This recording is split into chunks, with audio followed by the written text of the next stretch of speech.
At 03:47 hours on March 5, 2026, a missile left an IRGC fast attack craft in the northern Persian Gulf. It covered the distance to its target in under 9 seconds. The target was a US-flagged oil tanker sitting at anchor. The tanker was on fire 60 seconds later. And here is what nobody is telling you about why this changes everything. This was not a random act of desperation from a cornered regime. This was a deliberate, calculated move inside a strategy that was planned well before the first American bomb ever left a bomb bay over Tehran.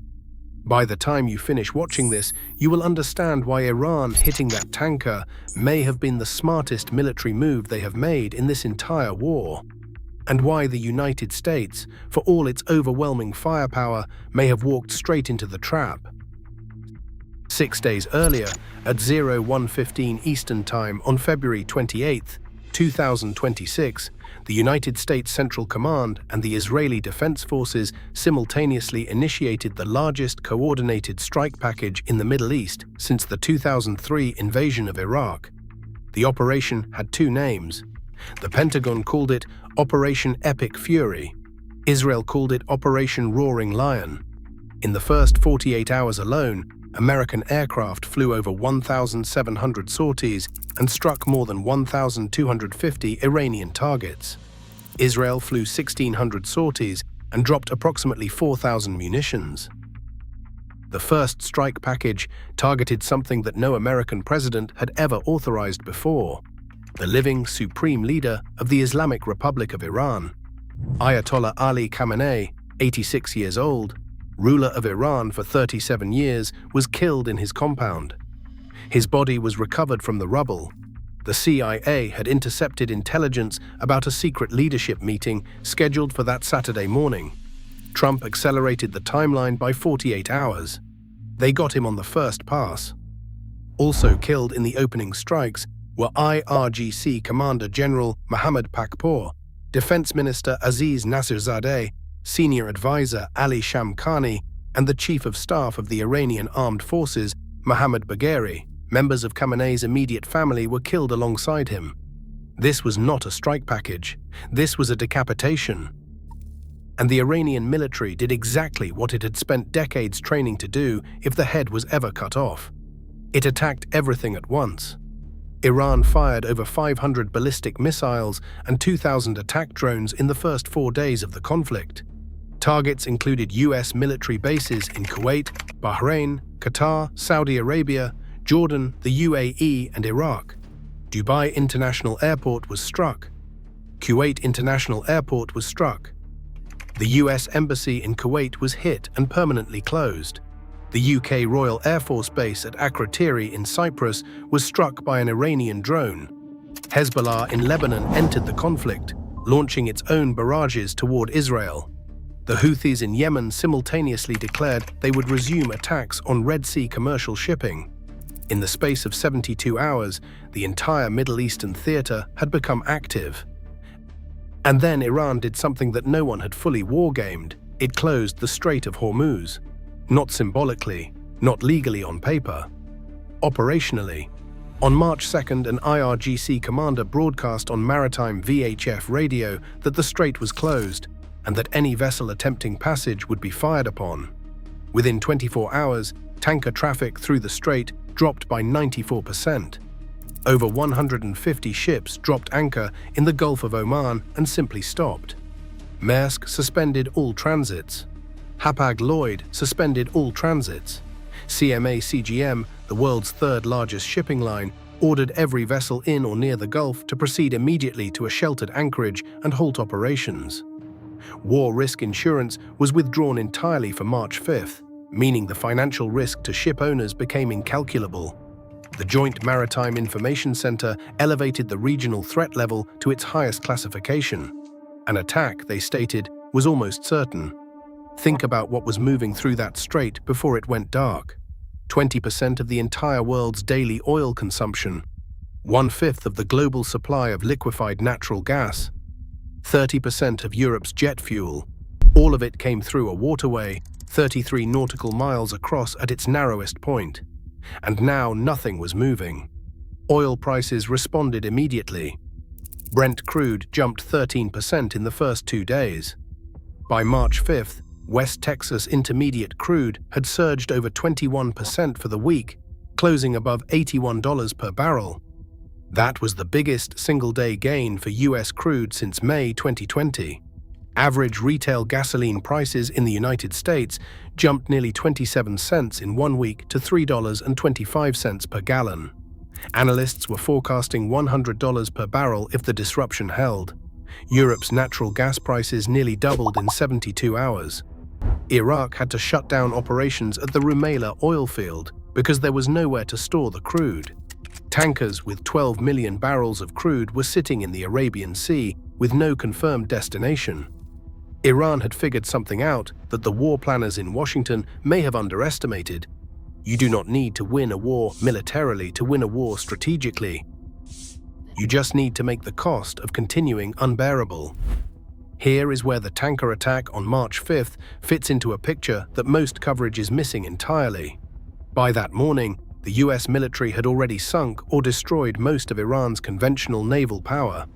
The Shahid Bagheri, Iran's brand new drone carrier that had only entered service on February 6, 2025, was destroyed at the pier by a US airstrike on March 2nd. The Iris Makran, Iran's forward base ship converted from an oil tanker, was struck while moored at Bandar Abbas. A Jamaran-class corvette was sunk at Konarak Naval Base, and on March 4th, a US Navy submarine torpedoed and sank the Iranian frigate Iris Dana approximately 40 nautical miles south of Sri Lanka, while it was transiting international waters after a multinational naval exercise in India.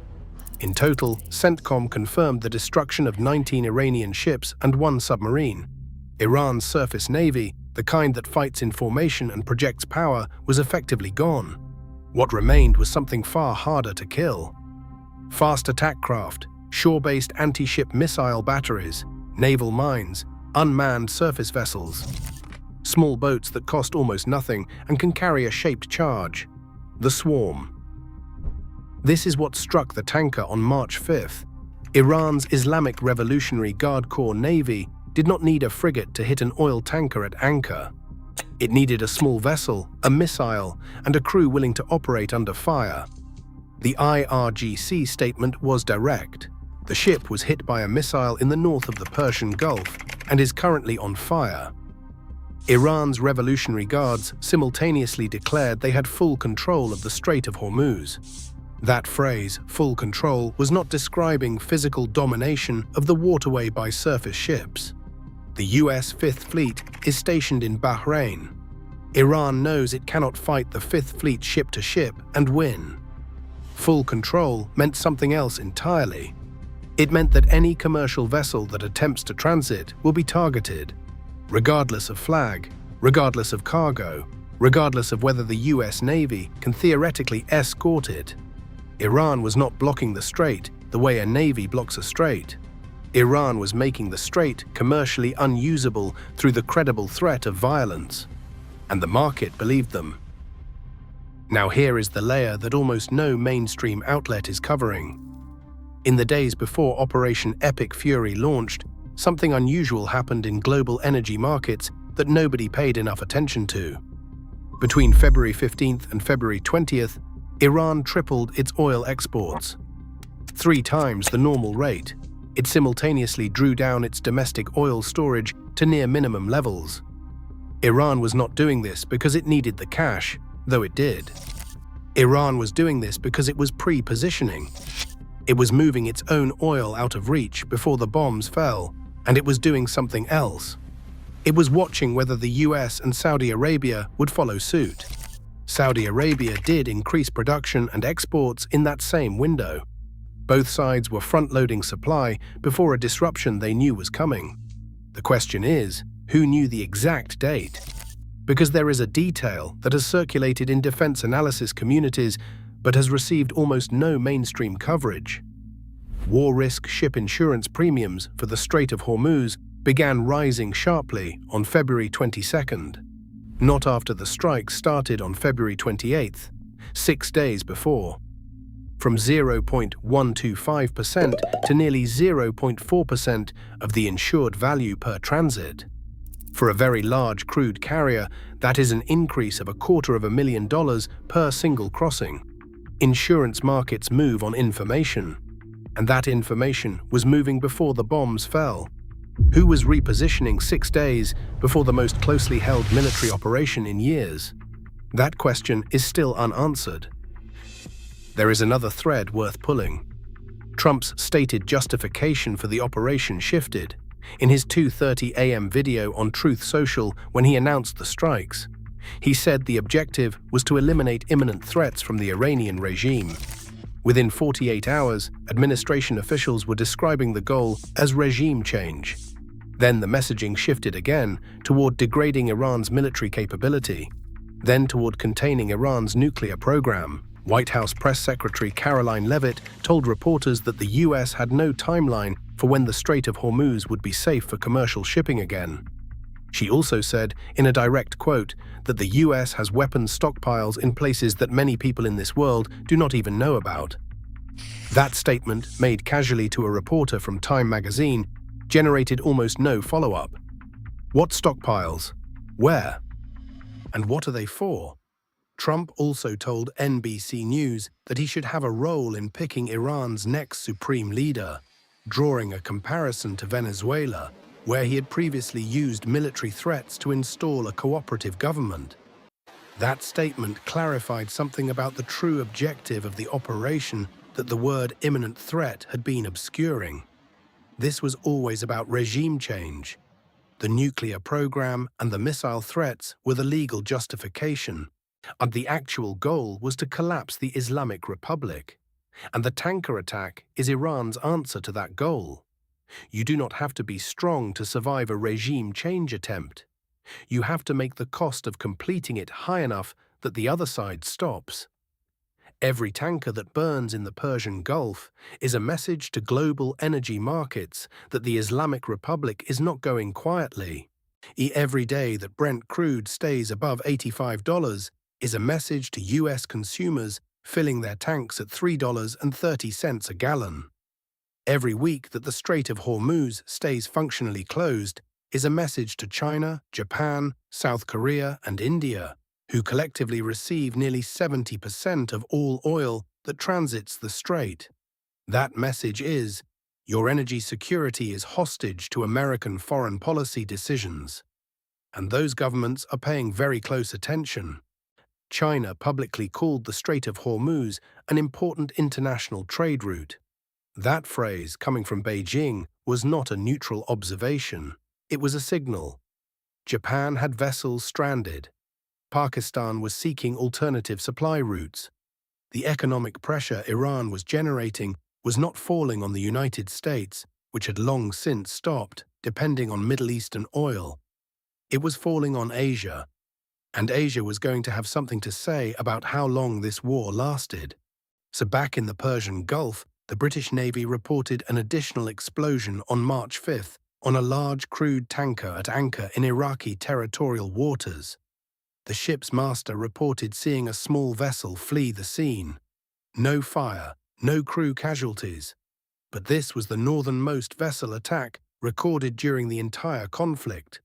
The geographic envelope of Iran's maritime operations was expanding, not contracting. IRGC fast attack craft were now operating as far north as Iraqi waters, when GPS jamming and signal spoofing had created 44 injected signal zones and 92 denial areas across the Persian Gulf as of March 4th. Satellite-based positioning could not be trusted. Maritime AIS transponders, the system ships used to broadcast their location, were being spoofed or jammed across a wide area. Ships that thought they knew where they were might not. That is not a minor technical issue. That is the difference between a tanker staying in safe water and a tanker sailing into range of a shore-based anti-ship missile battery. The U.S. Navy has experience with this kind of environment. In 1987 and 88, during the Iran-Iraq War's tanker war phase, the United States ran Operation Earnest Will escorting Kuwaiti tankers through the Gulf under US Navy protection. It worked mostly, but it required sustained naval presence, rules of engagement that allowed preemptive strikes on Iranian assets, and a willingness to accept losses. The USS Stark was hit by 2 Iraqi Exocet missiles in 1987, killing 37 American sailors. The USS Samuel B. Roberts struck an Iranian mine in 1988 and nearly sank. The US ultimately sank or damaged half of Iran's operational navy in a single day in Operation Praying Mantis. The tanker war ended not because Iran was defeated, but because the cost of continuing became manageable for both sides. The situation in 2026 is different in one critical way. In 1988, Iran still had a surface navy worth worrying about. Now it does not. What Iran has instead is a distributed, asymmetric force of small boats, shore missiles, drones, and mines that can harass commercial shipping indefinitely, regardless of what the US Fifth Fleet does. You cannot sink fast attack craft that have not moved yet. You cannot neutralize a shore-based missile battery that has not fired yet. You cannot clear mines you have not found yet. This is the strategic trap. And the tanker that burned on March 5th was the proof of concept. Iran's message to Washington was precise and carefully calibrated. We do not need our navy. We do not need our air force. We do not even need our supreme leader. We can close the most important energy choke point on Earth with small boats and shoulder-fired weapons.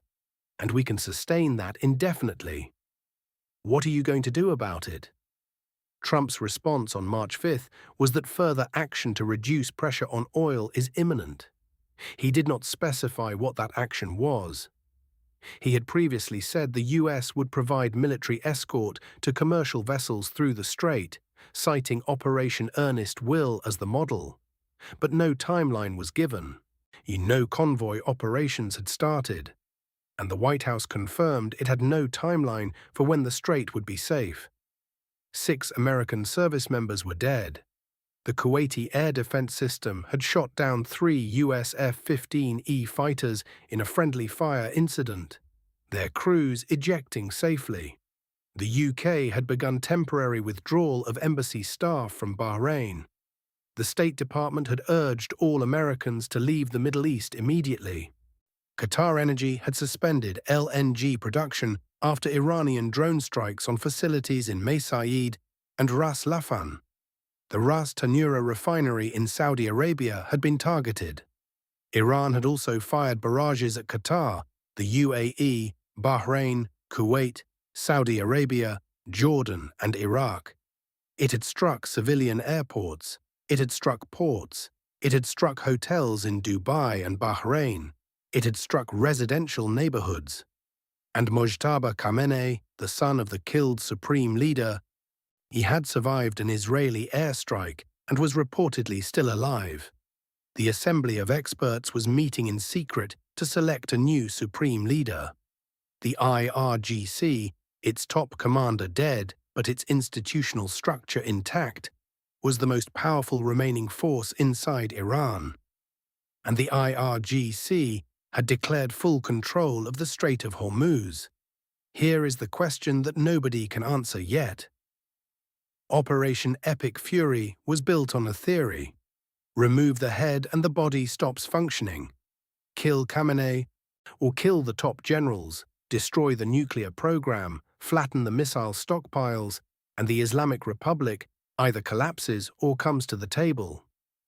Trump had given a 4-week operational timetable. He had offered immunity to IRGC soldiers who laid down their arms. He had floated the idea of negotiating over a successor government. But the IRGC did not lay down its arms. The missiles did not stop. The tankers kept burning. And the oil market kept moving in the direction that hurt the global economy, not just the Iranian one. The real story of that tanker on fire in the northern Persian Gulf on March 5th is not about one ship. It is about what happens when the most powerful navy in the world faces an enemy that has deliberately made itself impossible to decisively defeat. Iran spent decades preparing for the moment when it would lose its conventional military and still need to fight. It built tunnels. It dispersed its assets. It trained thousands of operators to work with small, cheap, expendable systems. It did not build a navy to fight the US Fifth Fleet. It built a capability to make the Persian Gulf commercially unusable on demand. And on March 5, 2026, it demonstrated that capability still worked. The tanker was on fire. The strait was dark. The oil market was climbing toward $100. And somewhere in a bunker in Tehran, a leadership without a supreme leader was watching the price of Brent crude and calculating how many more weeks they needed to hold on. That is not weakness, that is strategy. If you want to understand what comes next, look at 1988. Look at when Operation Praying Mantis ended the tanker war. The US sank half of Iran's operational navy in 14 hours. Iran stopped attacking tankers 3 months later. The difference today is that Iran has already lost its surface navy. It was sunk in the first week, and the attacks on tankers have not stopped, which means the playbook from 1988 does not work anymore. Washington is going to have to find a new one, and every day it does not, the global economy pays the price at the pump.